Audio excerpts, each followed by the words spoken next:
Mangutana mo na ko, Ma'am Iling, ano si kang walay kwarta, di araday, munang bayot day, si kang walay kwarta day.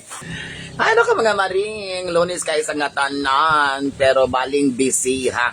Sa gulalis ni among kabuntagon karon mga maring. Na, mi setup, wala pa niabot ako isirad ka, kipakumpras dumageti, kay sirado magud kagahapon mga maring unya. Sa kadaghan na mo bang mga lettering gigama, nahurot ning ako ang styrofoam, nahurot po ni ako ang mga floral foam. But before 12, maabot na to. Mag-GS, magsugod ng alas 4, tingali ang call time or 4:30, magsugod mga 5 something. Okay, init pa po kay isang alas 3. Una mga maring, busy kay ko mga maring. Onya mga maring. Nagkagubot mo dining dapita. Pero ako nang giandam ang mga gamit mga maring. Chika-chika sa ta mga maringoy sa ta magtabi-tabing mga tao. Ako di butang daan diri ang mga gamit. O kana siya. Muni ka to akong kinumpra last time. Karon pa nako gipagawas mga maring, maunang swerte kaayo ang unang mo gamit ani nga mga paraphernalyas. Hindi ang mga maring gakagubot ni among balay mga maring. To kag balay ni budiga ni mga maring. Unya nagbuga ko gatawa mga maring. Sus, naunsa ba mga maring kay lagi barato kayo ang dahon nga baligya. So, ni palit ko ani nga dahon kay barato man. Sa paglantaw na ko mga maring, saan ning dahonan ning mura man dinig marijuana.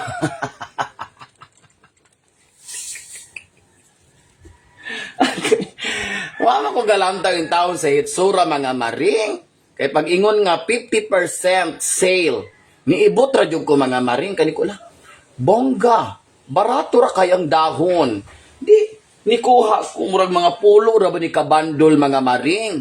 So syempre nalimot na ko mga maring kay gibotang ra ni sa karton unya. Taud-taud na biya po nako ning wala abrihi. So karong buntaga kay magamit namig mga dahon kay garden amo ang event. Na paglantaw na ko, hala makahadlok man ang dahon maring magmariwana.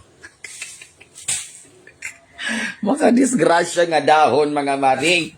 So mao ni mga maring amo nang gipang abrihan ang mga karton, medyo hugaw kay dring dapita mga maring kay gamay ra mao kay among balay mga maring, muni amo sala dire.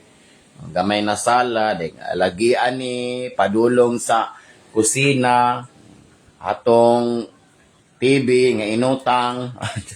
Hindi ta mga maring binuang. Mao ni siya mga maring.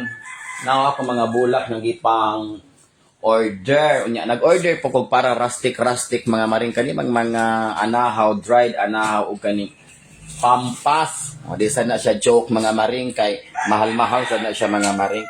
So daghan mig mga dahon nga fern akong gipamalit ni gipangandam gud nako ni kay duha magud akong event nga puro garden ba with the moonlight, sure ba chanting, dili ko kabalo saon na. So mao na mga maring. Wala pa nang abri sa ilang mga silupin.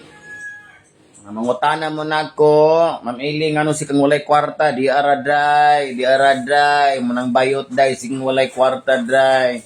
Makaingon ra mo ta si tagasto og lalaki day, pero dili day. Kani akong gipanguna day, kay mo ni siya maghatag og justisya day, o di ba?